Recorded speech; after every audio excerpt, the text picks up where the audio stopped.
Kamusta mga idol? Rank game ulit tayo gamit ang ating bida na si Gat at Kaka. At dito sa part na ito medyo tagilid na kami. Kasi naubos na ang mga tore namin.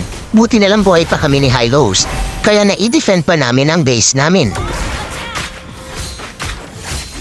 Naubos namin yung 3 sa kalaban kaya mapipigilan namin ang Lord ng kalaban.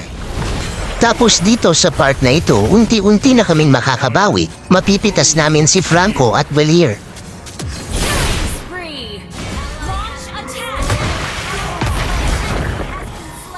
Dito naman ginulat kami ni Alpha at bigla niya kaming inatake, pero nagkamali siya ng ginawa kaya nabigyan namin siya dito. 4 ang wala sa kalaban at mabibigyan pa namin si Yu Zhang kaya mapupush namin ang first at second tower ng kalaban. Legends never surrender. Killing spree. Your team destroyed. Tapos dito nagkamali tayo, sobrang sakit na pala ng carry ng kalaban kaya mapipitas ako dito. Pero okay lang kasi maubos din naman yung 3 kalaban na mga kakampi ko.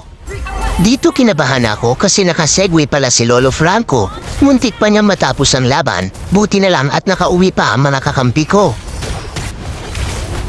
Our base is under attack.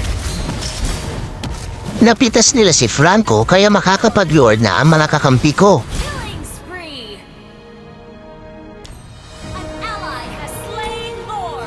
At pagkabuhay ko ay sakto din ang pag-respawn ng Elemental Lord, kaya magre-recta mid na kami dito. Tamang sipat na lang tayo ng ulti dito at pagkapasok ng Lord namin sa base ng kalaban sabay bitaw ng ulti, sa pulang 2, ubos ang kalaban, pero pati ako ay napitas din, kaya hindi tayo napasama sa picture run hahaha. At ayan panalo na naman tayo mga idol, na comeback pa namin ang laban. Hanggang dito na lang muna ulit mga idol. Kung hindi ka pa naka-follow, baka naman. Maraming salamat sa panunood.